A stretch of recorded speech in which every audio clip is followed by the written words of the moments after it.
Hey everyone, we're live. So, one moment. What is going on? Yes. Oh,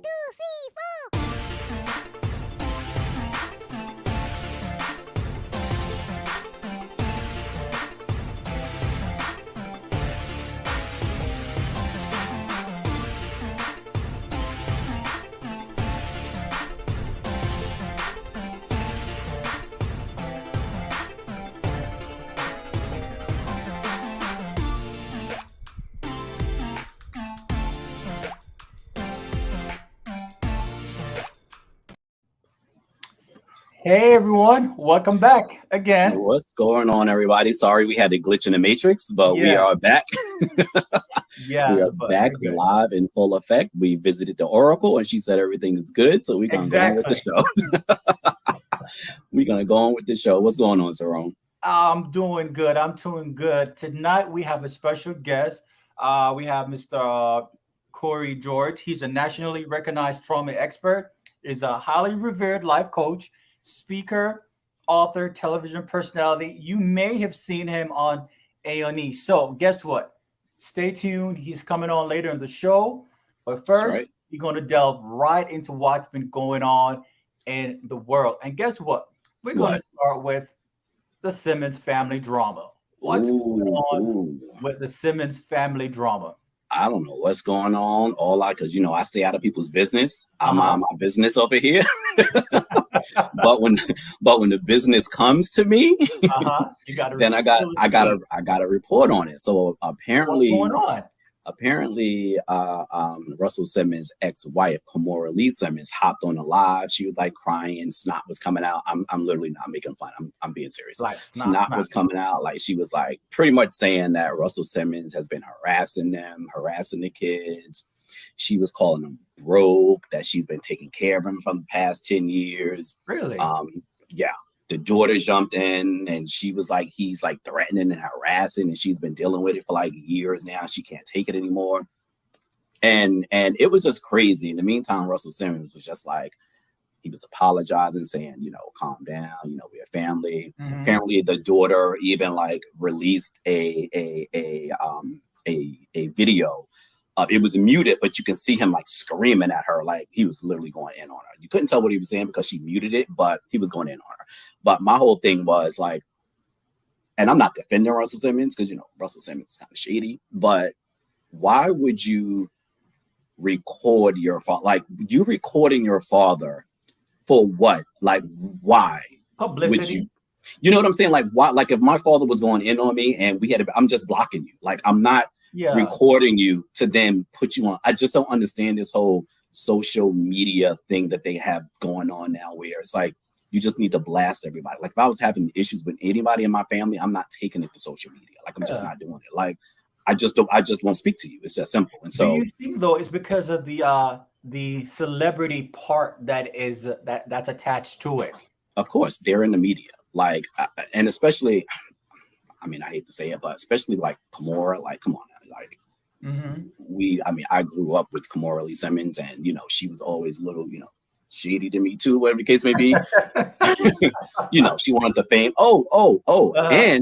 and she even alluded to Russell Simmons getting with her when she was 16, 17.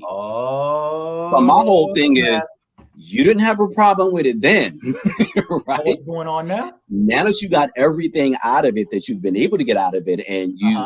as a matter of fact, you still even have his last name, Simmons. You've been married and divorced, and you didn't even take your new husband's last name. You still had Simmons. So now, Mhm. like, now that you have already like got out of it what you need to get out of it, now you kind of want to kind of like, and I'm not saying he doesn't deserve it, Uh-huh.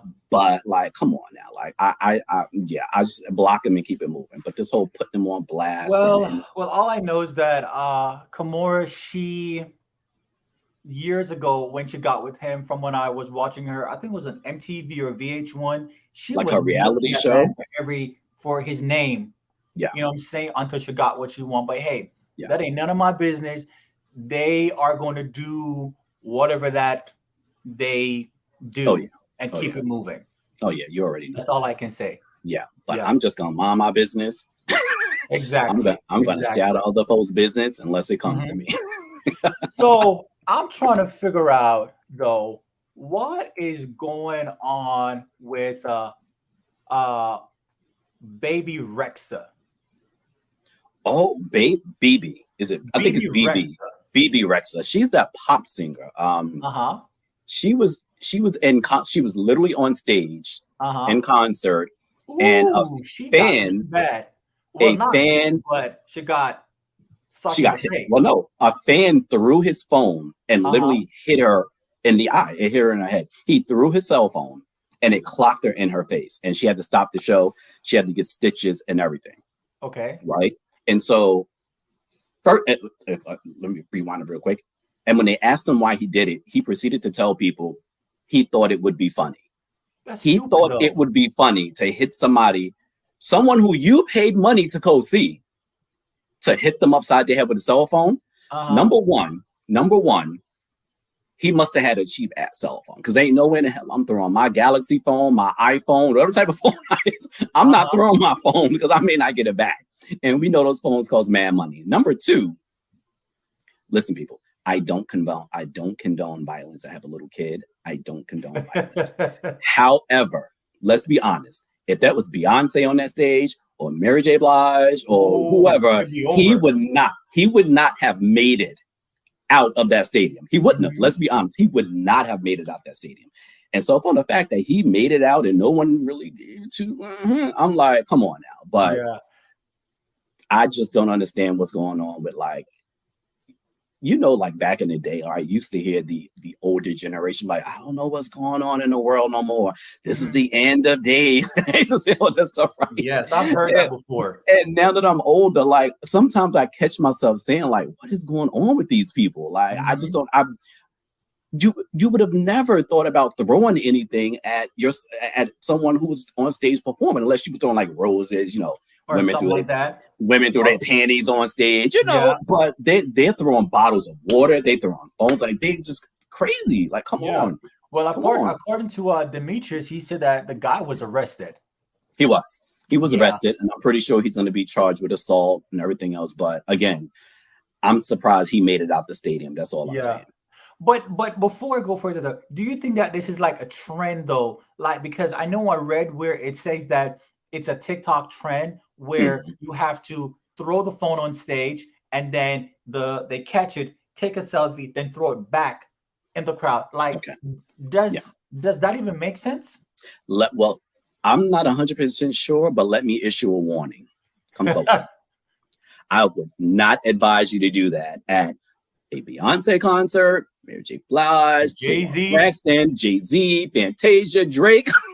none of I would them. advise you not to do that at any of their concerts because you're not going to. The least of your worries would be whether or not you're going to get arrested, and that's all I'm saying. Yeah, yeah, I yeah, don't yeah, condone violence. I don't condone yeah. violence. Mm-mm-mm. But guess what? We're gonna switch a little thing. All And right. I'm here, so we got to do a little bit of politics. Now, Uh, Cornel West said that he's going to be running for president. Now, brother Cornell, I think it's a slap in the face to Biden. And two, he's coming at a time when no one is really going to be voting for anyone other than the one who is in office right now. It doesn't make any sense because he's just wasting time and energy, and he's making himself look not as competent as we know that he is competent. You know, mhm. he's an educated black scholar that knows his stuff, but I don't Yes. think it's best suited right now. You know, he should come in the race in 28. Yeah. That's Um. what I think. Yeah. You know, he should that's what he should do. Yeah. Um.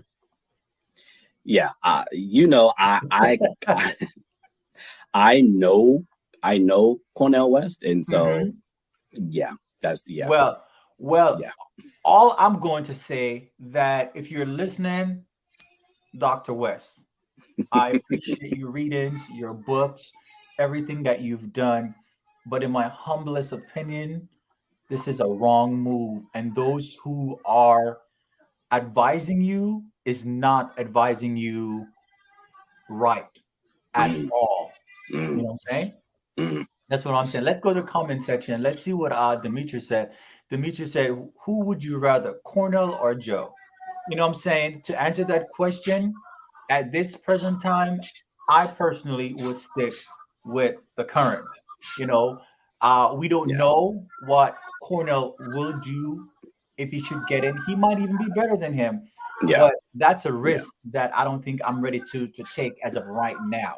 yeah, You yeah, know, that's just my humblest opinion. yeah. So that's all I'm gonna say. Yeah, I can't, That is you know. all I'm going to say. I'm gonna leave that alone. Yeah. I'm gonna All leave that right. alone. So we're gonna switch out to do a little something that we hadn't done last show.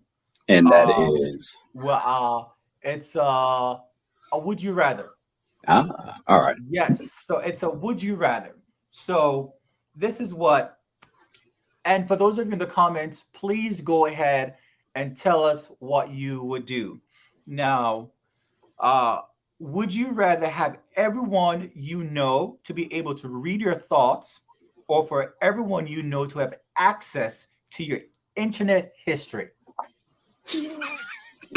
Your thoughts or your internet history? Because we know what Yeah. goes on your phone history, Mhm. your internet. So, question to you, and for those who are listening, and then Okay. I'll make sure when Cory gets on, like in the next 9 minutes or so, I'll have Okay. you chime in. So go ahead, Serge. Let me hear you. What exactly would you do? I would probably read my thoughts. Why? You scared? Well, you know me. I can control my thoughts. My internet search engine is another. I don't know. I don't know. Like when I've been mad a couple of times, I don't know what I've been typing in. So Okay. I don't know. I want the FBI knocking on my door like you typed in Yeah. what? Like, yeah. So I'm gonna definitely go with reading my thoughts. Okay. So repeat the question one more time. Would you rather to have your thoughts be read or to take a look at your internet history? I know for me, I would definitely go with read my thoughts. Yeah, yeah, That is, yeah, about that. yeah, yeah, Yeah, yeah, about that. yeah. I don't want nobody looking at my search engine. Like I said, and wait, how far back? Because like when the internet, because I'm gonna age myself, but I was around when the internet came out, Are you talking about and so AOL? that's what I'm saying. Like The dial up, ding, ding, ding. It took that's what I'm forever just to saying. Like connect on DSL, yes, like and I'm then talking. you can't be on the internet and be on the phone at the same time. Yes, when it was connecting, and if someone picked up the phone, you That's lost it. connection. You had to start all over again. I Yes. was around for that. I think you know this. I literally still have my first AOL email address. I still use it to this day. I use my, and it's funny when I tell people my email address. It's like, what? They was like, "Are you serious? You still?" I said, "Yes, I still have my AOL email address, and I still use it to this day." I don't have mine anymore. I used to Yeah, have mine, but I don't have mine anymore. You know what I'm yeah, saying? But for me, I would definitely have read my thoughts, even though sometimes my thoughts can be very abrupt, but it's better yeah, if you read my thoughts than my internet history yeah, because whoo yeah, yeah. we just So gonna pause right there. I got a question for you. But Okay. this is not a would you rather. This is just Okay. a question for you. And I was thinking about this, right? And when Cory comes on, maybe we can ask him this question too, because I was thinking about this. If someone told you you can go back and change one thing in history, right? Hmm. Would you go back and change slavery for African American people? Would you go back and not have us as slaves? Us not have gone through that? Would you change that if you could? I'm gonna say 100% yes. You I would would change def- it. I would Okay. change that we Mhm. are not slaves. Yeah. Yeah. You know what I'm saying? I would Hmm. definitely change that because that means the history, the Hmm. hardship that we endured from Hmm. 1800 and beyond Yeah. into, believe it or not, the 21st century, we're Yeah. going to be going through all that we have gone through. Yeah. So I would definitely change it, you know. Okay. Now, I don't know if somebody else would have been slaves. Probably the Yeah. white people would have been slaves, you know. Yeah. Probably the Hmm. Asians, Yeah. we don't know. Not the So Asians, the Asian people. You said the Asians, Asians, not the Asians. the indentured laborers, probably they Yeah. would have been indentured. Probably they would have been the Yeah. real slaves, like how the black people were. Yeah. Okay. Yeah. That's okay. Okay. All right. Yeah, I would. Yeah, I Yeah. would. All right. So let's go to the comments section. Demetrius said that he would definitely read for them to read his thoughts, and I could probably tell why. JR said definitely the thoughts. So, ooh, we got a brave one right here. He said the internet history. Braxton 66, you're a brave man.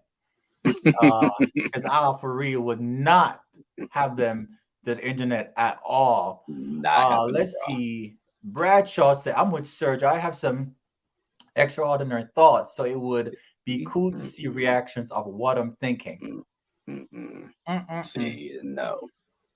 And, because no, seriously, like I watch a lot of like crime shows. I watch a Mm-hmm. lot of 48 Hours, Mm-hmm. old, and a couple of times I typed in, how long does it really take a body to decompose, right? Because it's like, and so then you got people, then you got to see his ass crazy, call the FBI, Uh-huh. right? That's what I'm like, nah, no, no. Read my Mm-mm-mm. thoughts. Let's see what he said. He said my internet history is pretty interesting to aside from that from See, that's what I'm trying to say. Nope, nope, nope, nope. Leave my internet history uh alone. okay, we got some good one. Michael said search engine of history course. Don't want no one in my head. Okay, but wait a second. Isn't what in your head you actually sometimes type out in your internet browser? Not everything. Not everything.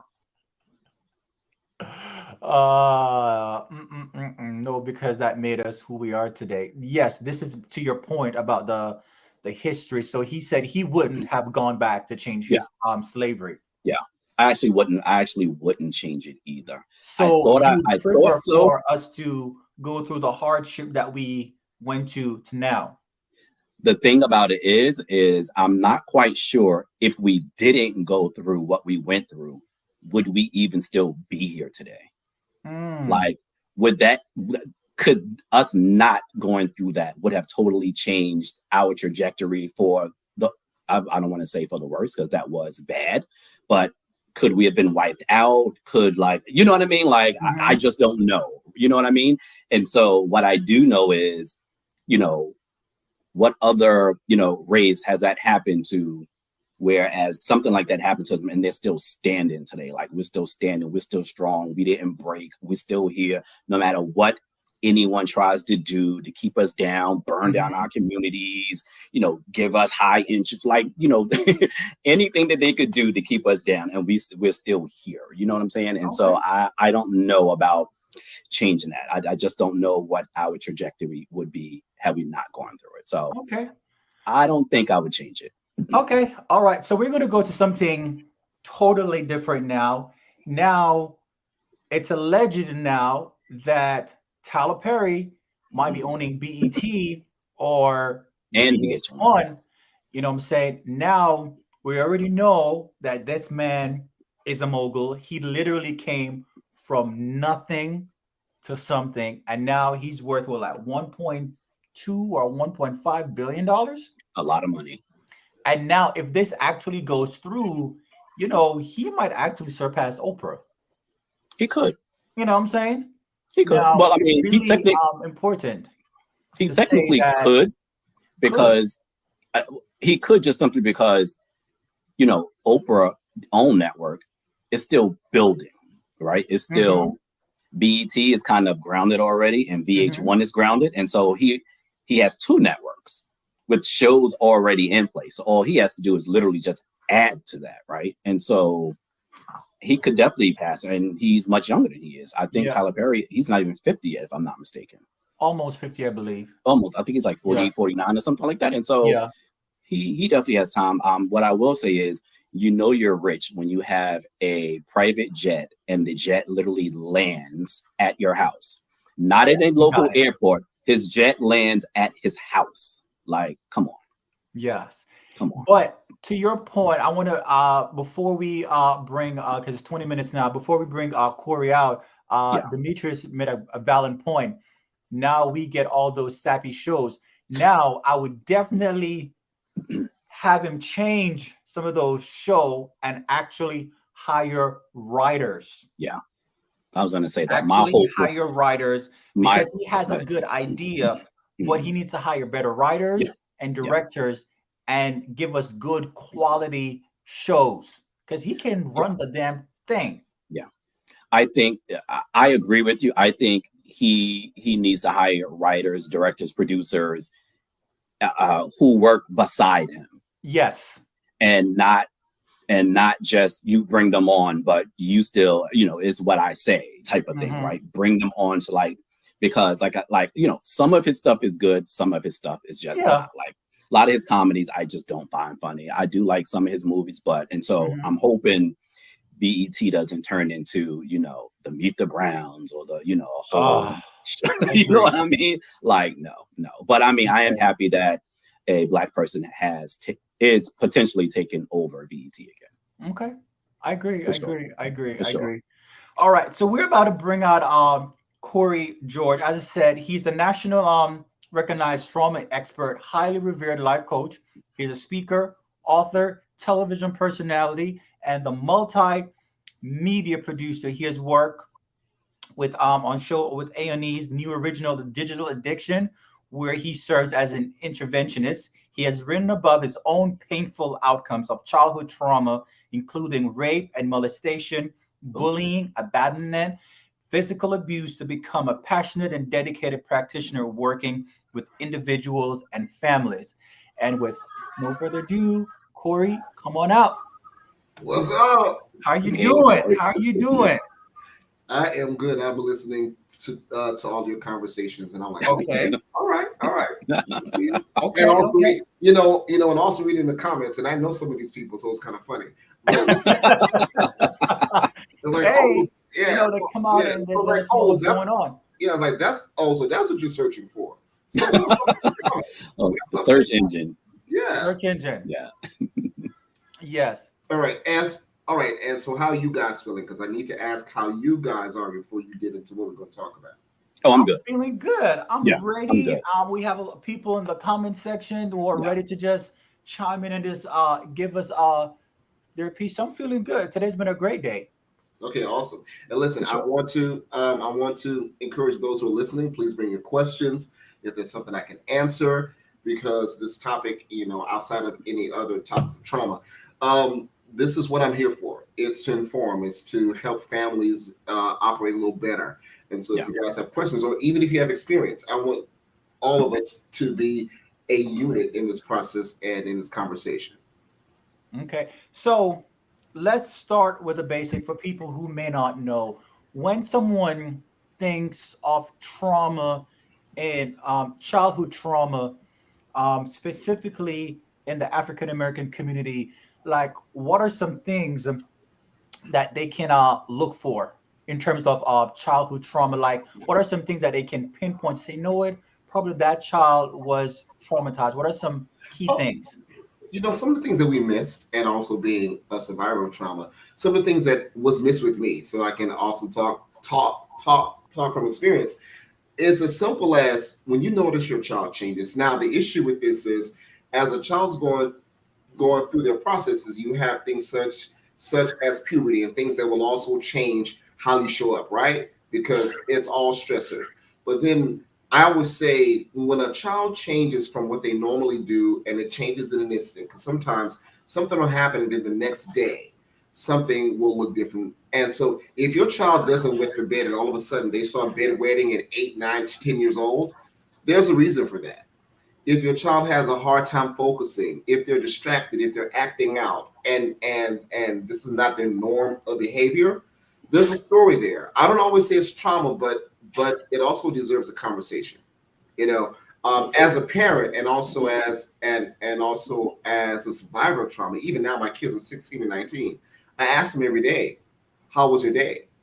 You know, tell me about the worst part of your day and Yeah. the best part of your day," because they may not have language. So also Yeah. understand that children may not have the language to tell you unless you've had an open dialogue in your family, which open dialogue doesn't start at 9. It starts in the, it starts in the crib. I read to my kids when they were 4 days old. And so by the time they were 1 and 2, they could tell me certain things. And as a matter of fact, my oldest, I taught him sign language because I needed to know if you're wet, if you're hungry. So it's about communication. So I urge families that you have to talk to children the way that you want them to talk to you. You have to talk to your children the way that you want them to talk to you, because this is how you teach them how to be able, to feel comfortable in that. And so if we look at other things, also ask about how they're doing in school. If your child is acting up in school more so than usual, and there's no telltale reason, such as an abrupt change in their lives or something like that, it could be that they experienced something that has thrown them off a little bit, right? And so that's what we look for, is the things that have changed, because we know our children. If we pay as much attention as we do, I know my children. And I know that if my children change eye contact with me, oh, that's different. And so let's have a conversation. And what that also does is it makes children comfortable knowing that you will be the first one that will ask about how they're doing. So Okay. yeah.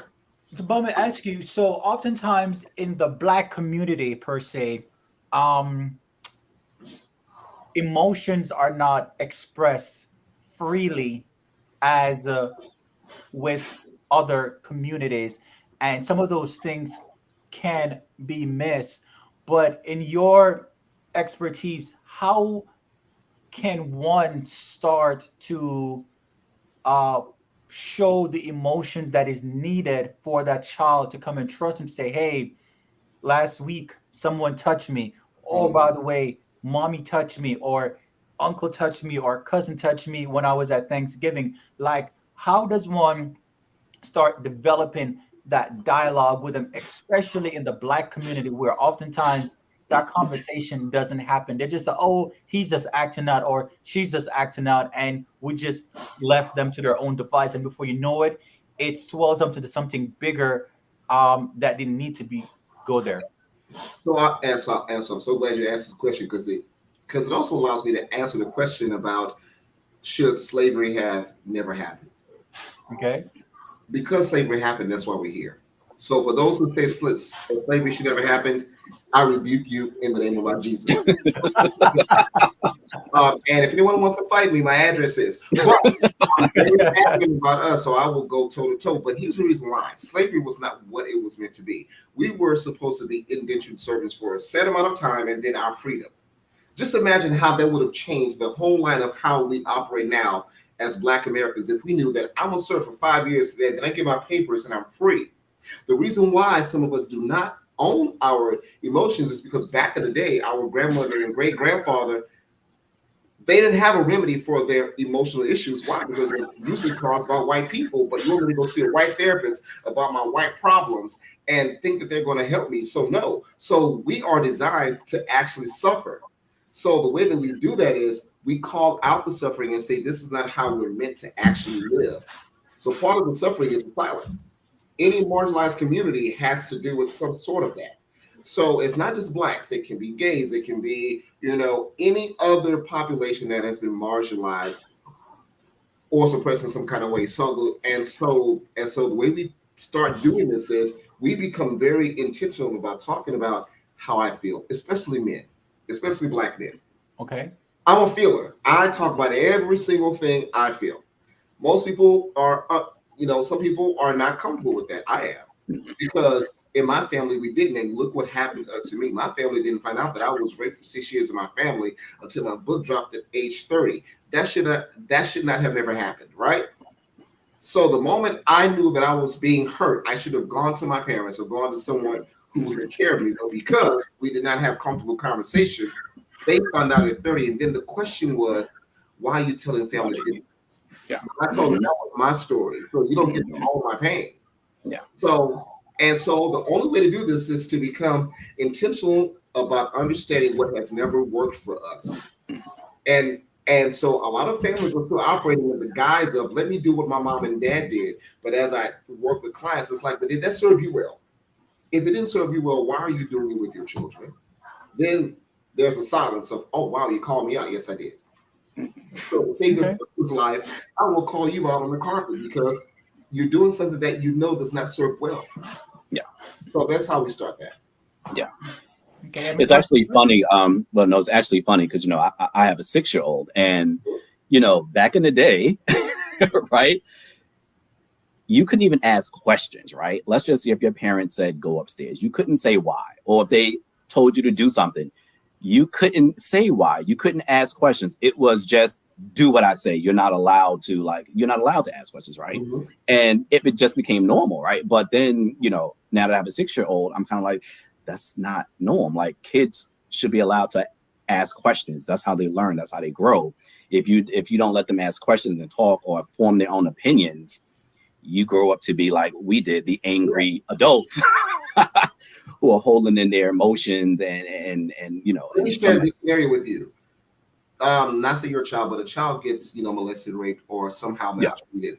And because the child is not allowed to question or to even raise a yeah, concern, the yeah, child says, well, this must be something I have to go through because I am a child. So yeah, we put children in yeah, space of children are yeah, seen and not heard, but I've never heard a case where that has ever worked. yeah, I've yeah, never heard a case where that has ever where a child doesn't have a voice. But then guess what happens? At 18, when we kick the children out of the house because of Black yeah, family trauma, yeah, we expect this child to know how to talk to police, talk to everything else that is harming them.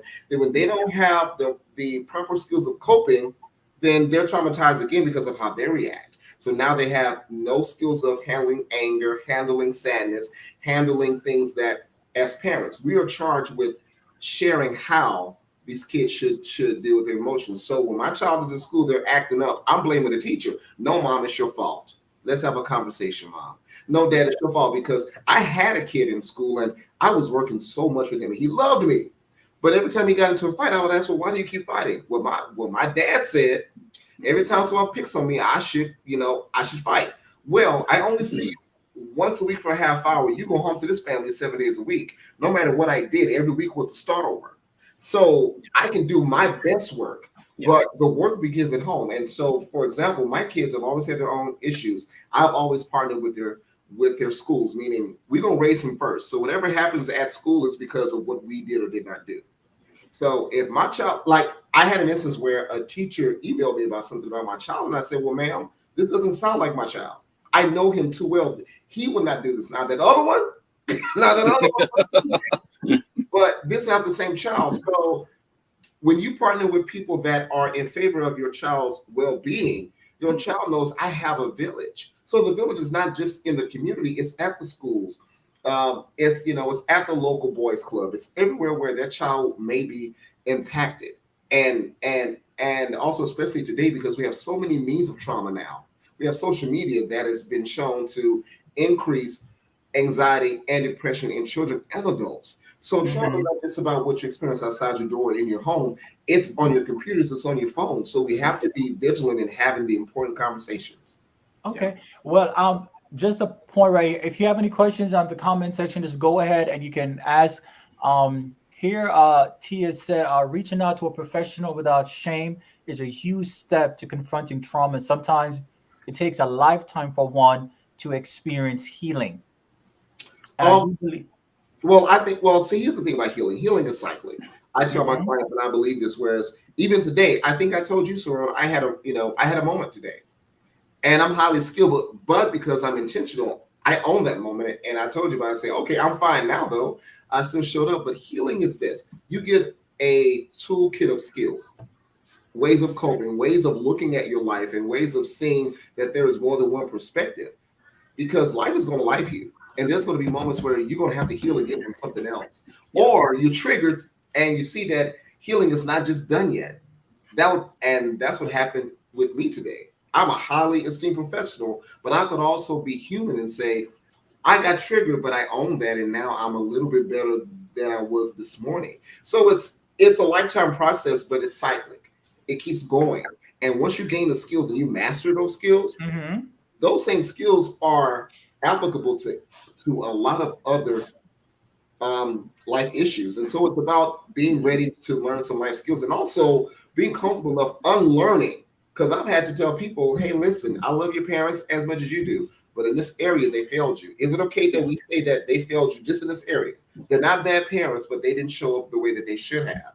Yeah. So sometimes we have a hard time holding important folks accountable for the way that we develop. Mm.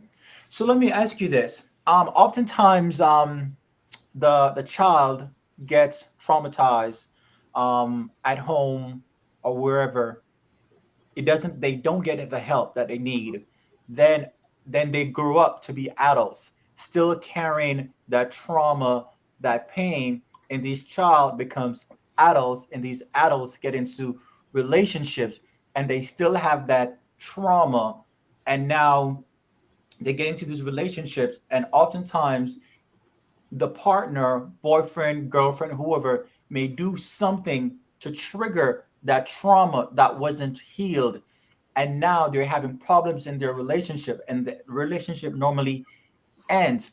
Now, how does the mate who is experiencing this, how do they get this fixed? Is something that they can do, or it goes back to the person who was hurt or traumatized?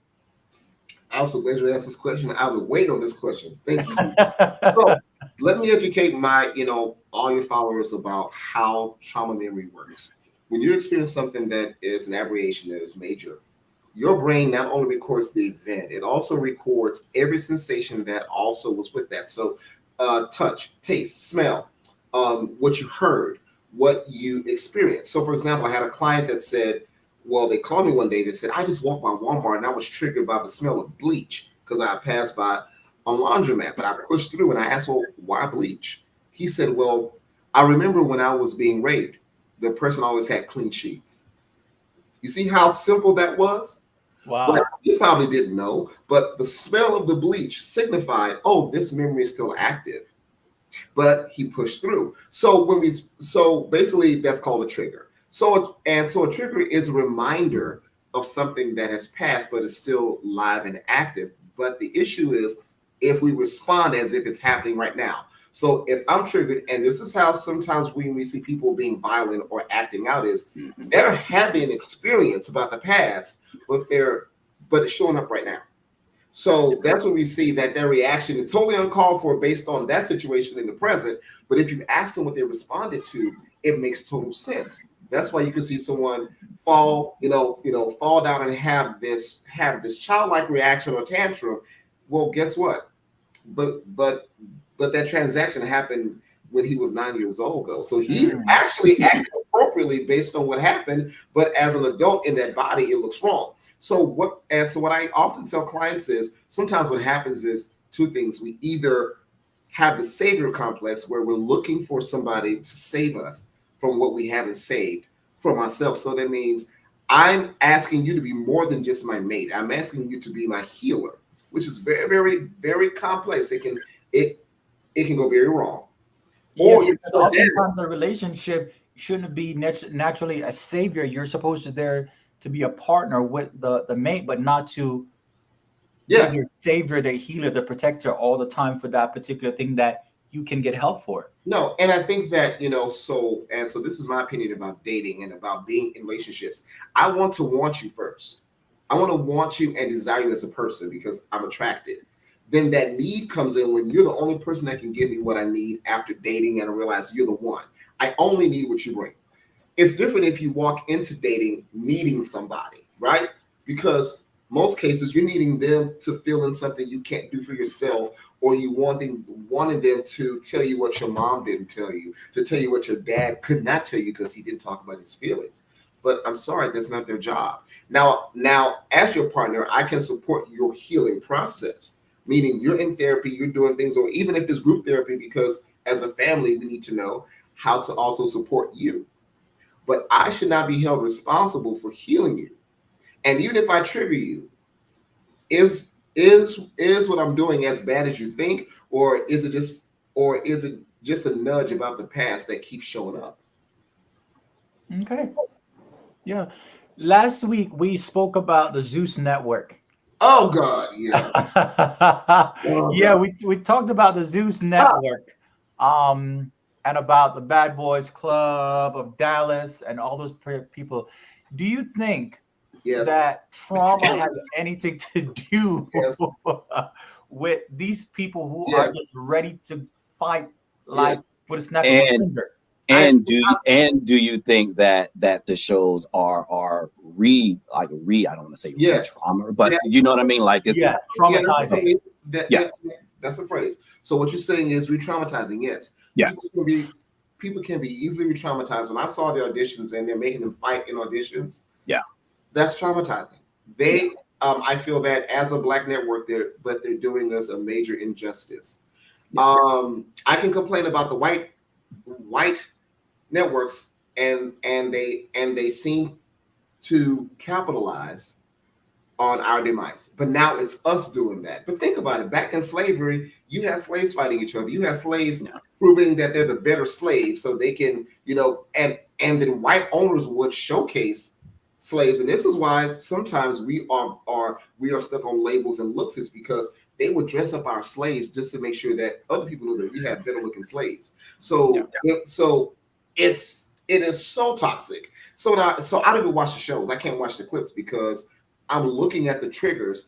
And then if you notice that they are allowed to fight until security believes that they're going way too far. oh yeah, Back in the day, they would probably rush everybody and kind of stop yeah, it. Now but they're letting it happen. And now this is what it looks like. At first, when we saw this years ago, it was traumatizing for us to see. Now, because when we look at this stuff, it becomes desensitized, and now we call it mhm, entertainment. And I yeah, refuse. So to answer your questions, yes, yes, and yes. yeah, yeah, Yeah. And then also, what does that show? Is that me fighting and me having these reactions are entertainment. So guess what? So when I go out at the bar, when I go out and be social, when I'm having non-constructive conversations with my friends or people, the first thing I want to do is pop off. yeah, Why? Because it's yeah, entertaining. And then now we look at fights online. Everybody's recording, but no one is intervening, and somebody's yeah, hurt. Somebody's damn near dead. But yeah, Mhm. we found it funny to then yeah. spread the video. Yeah, I also think that this upcoming generation is not going to have any sense of conflict resolution. It's If not. the only thing they see is fighting, they're going to think, "Oh, well, that's what we do. So we just going to fight." Versus, and it's not even like, I grew up in New York, I grew up in the Bronx and Queens or whatever the case may be. So when we fought, we had to fight like for our life. You know what I mean? Like we were fighting because to like just get through the day. But they out there fighting just to fight, like just for entertainment purposes. I think it's just ridiculous. And like, Well, what? and I work at a school. I worked at schools this year, and it's been a pleasure having that experience in my portfolio. But what but what was interesting, I would tell the other people, I'm like, why am I here at 8:30 and kids are already cursing and swinging in the hallways? You just left home. So is something happening at home, or is school triggering? But then we also have to look at the pandemic. We have to look at how school shootings make us anxious about everything. We have to look about all of these things in totality. It's not just one thing. And so it's scary to think that we have so many avenues of being traumatized, that how how do we lessen it if it's coming from all directions though? Mhm. Yeah, yeah, Yeah.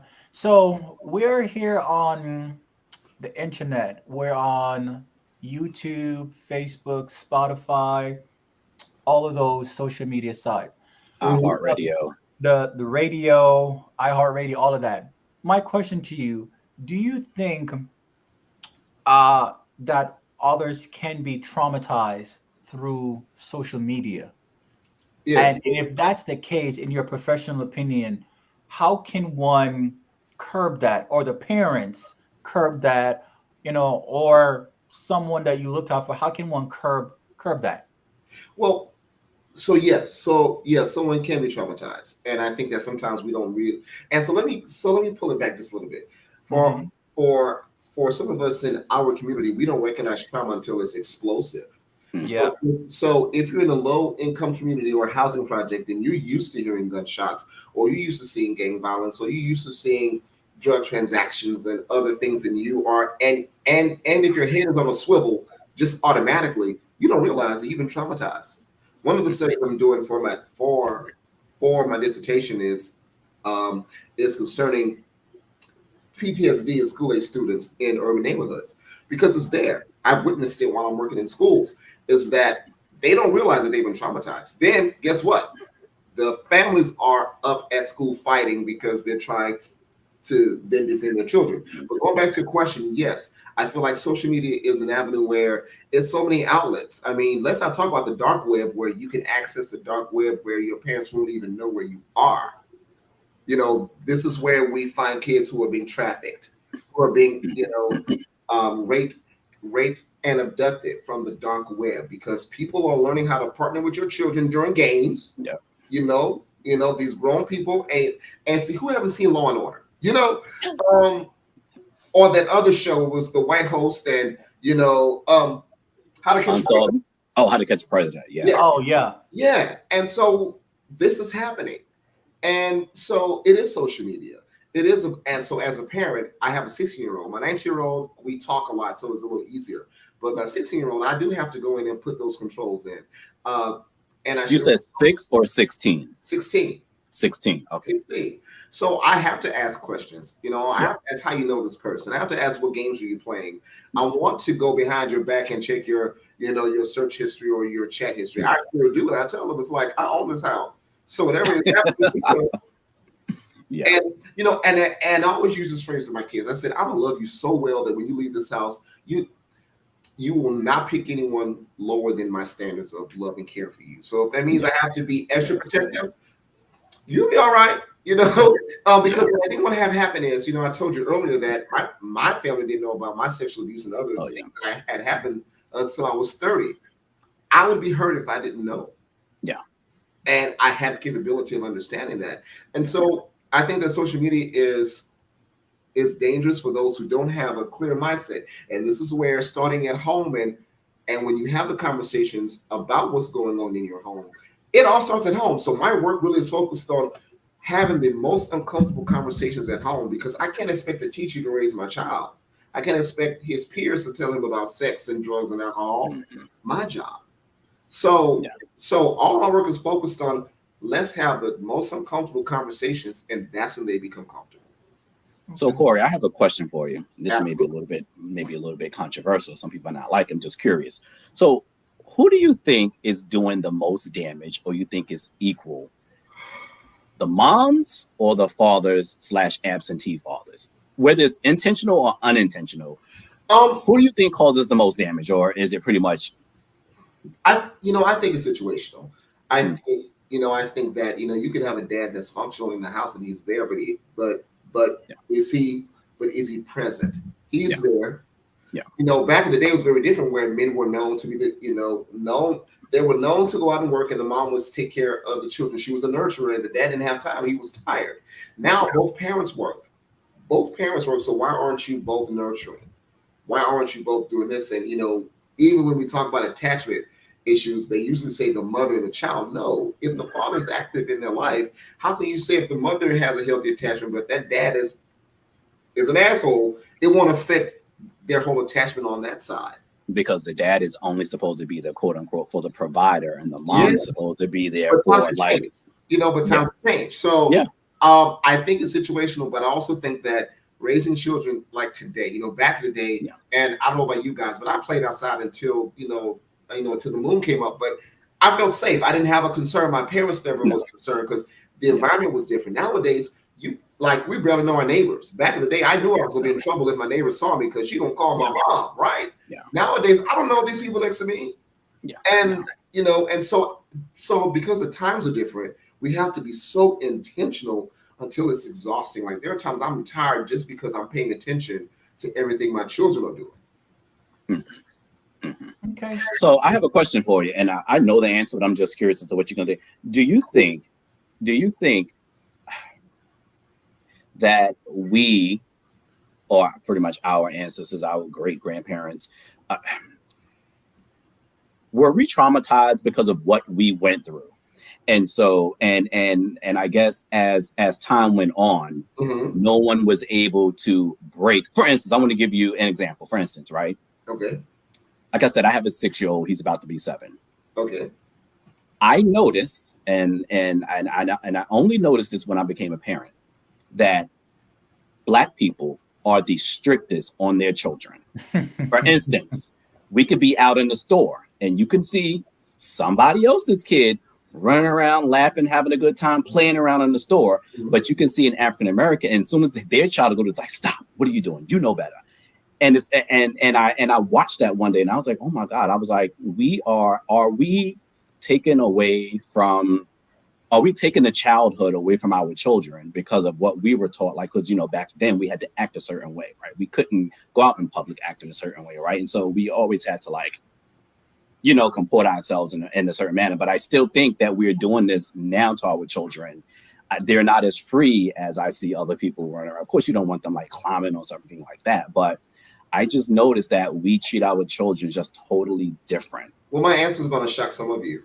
So trust me, you do not know what I'm about to say. Well, shock us. That's why. My opinion is this: beatings are an extension of what slave masters did to us, and we just made it lighter. Ooh. So there's a difference between beatings and spankings. If I'm going to spank you because you're going to put your hand on that outlet, yes, that's appropriate. But if I'm beating you and I'm asking you to, then I go ask you to get your switch. That's trauma. That's traumatizing. So anyone who wants to debate me, you can fight me, and my address is. It's an extension of that. Yes, and sometimes when we're told to act a certain way, that's an extension of that too. Yeah. Because think back, great grandmother, great great grandfather. If they act out in public, guess what? Oh, you get lynched. And guess what? But there's Emmett Till. He acted out and he winked at somebody. Yeah. So we have to understand how this affects psychologically down the generations, how we now shape our parenthood. Act right, be quiet, don't do this. This is not because we're Black. This is because we're traumatized. This is because we haven't really flushed out all the 400 years of all this conditioning. So this is what I study. On the doctoral level, I don't study just you being hurt outside. I study how slavery and other traumas have affected us. I study how the pandemic shows up in our homes. So my answer would have never been the same as yours, because somebody don't want to have the conversation, and here's why: because that's how my mom raised me, and how dare you tell me my mom was wrong? I can tell you in her face. Yeah, taking me to her graveyard, I tell you, Mom, you were wrong. So let me ask you. So to Serge's point, is it okay for your child to act out and be okay with it, though? It's okay for you to help your child regulate their emotions. So what does it take to do that? So unless a child has a physical or a biological issue where they cannot emotionally regulate, then that's when we look at psychiatric help, right? But as a parent, my job is to partner with my children and say, as a child, you don't know how to act. Let me validate these feelings, but let me partner with you to show you how you should act in the situation until you could do it on your own. Simple as that. Anything else? Let's go see a doctor. Why can't you do that on your own? Next question. Yeah. But I will say, in parents' defense, for instance, my generation, it's extremely hard when you've been brought up a certain way and taught a certain way, and that's the only thing you know. And then when you finally have a child, it is extremely hard to break. So there are a lot of days when I say, but child's American, but as I said, if you're triggered, see, here's the thing. But I'm also, but also deal with anger management. Most parents beat their children because they can't moderate their own emotions. Hey, parents, listen. If you get mad and beat your child, it's because you can't moderate your own emotions. Now you taught that child the only way that you deal with them in a disciplinary way is by beating. Mom, that's your fault. Dad, that's your fault. Uncle, that's your fault. Yeah. Now, I tell my children, I beat you and I'm going to go and make me a sandwich. Why? Because I'm not upset. Because I've told you what's going to happen in a series of things. Now, if it's so egregious, I get it, right? But if that is your only skill of coping, then mom and dad, you failed at your own emotional regulation. Take responsibility for that. Because who wants to think that because my child knows to get beat, then when that child has an argument on the playground, he thinks I gotta beat somebody. Yeah. So parents, and I'm a parent, so I can own that too. So you and I are parents. Yeah. So I can talk to you as a parent and say, no, that's where we become responsible. Okay. Well, Yeah. if anyone in the comment section would like to ask Corey a question, please feel free to type it in, and we will put it up on the screen. Um, we're almost out of time. We have like 5 minutes left. But what are some ways that parents, aunts, uncles, whoever is a caretaker, what are some ways um, that we can go ahead and help children in the community to get help that are traumatized? What are some ways so that we can have less traumatized adults? Angry adults walking around, pretty much. That too, You angry know, adults walking around. it's very easy because I kind of just gave some of the answers. Um, we can't tell children what we're not allowing ourselves to do. If you want children to be healed, show them what that looks like. Why don't you go talk to a therapist? Take them with you. If you want them to act better, show them how to act better. Calm yourself down. Help them regulate their feelings because you're their role model. You are their first superheroes. You are their first semblance of God in their lives. So why would they not look at you and say, "Oh, this is what mom and dad said"? And yes, if it takes a while, be consistent, be intentional, and also think about the future that you want for your child. What type of adult do you want your child to be? Let that start now. So that means I put it all on the parents again. You got to model this. It's impossible. It is harder for children to say, "Oh, I'm going to be different than my parents." As you said, sir, just like this is what we know. Hmm. There was some unlearning I had to do for a while. It's like, "Oh, this didn't serve me well. Why am I doing this to my son?" And it comes with this unease, like, "Wow, was I wrong?" Not necessarily. You were just doing what you thought was right because no one told you it was wrong. Okay. Yeah. Okay. I do want to ask you another question though, and I said I was going to ask you this when I got you back on here. It's the would you rather. Okay, Would you rather for everyone to be able to read your thoughts or your internet history? wait a minute. Say it again. Would you rather for everyone you know to be able to read your thoughts or for everyone you know to have access to your internet history? My internet history is actually okay because anytime I want to go to do something else, I just know the keywords. But internet history, oh, wait a minute. No, wait a minute. I thought about it visually, like, Yes. um, my thoughts are always scattered. Being someone that has been traumatized, I have to kind of quiet my brain at times. So, Okay. if you want to read that helter skelter, go right ahead. If you want to read my mind, I literally would make that challenge. Go ahead and read my mind and see if and see what it looks like in the fun house. In the fun house. It'll So be you prefer for them to read your thoughts versus it'll your be internet history? it'll be everything from spaghetti to why is that cat acting a fool to ooh that look nice at the same time.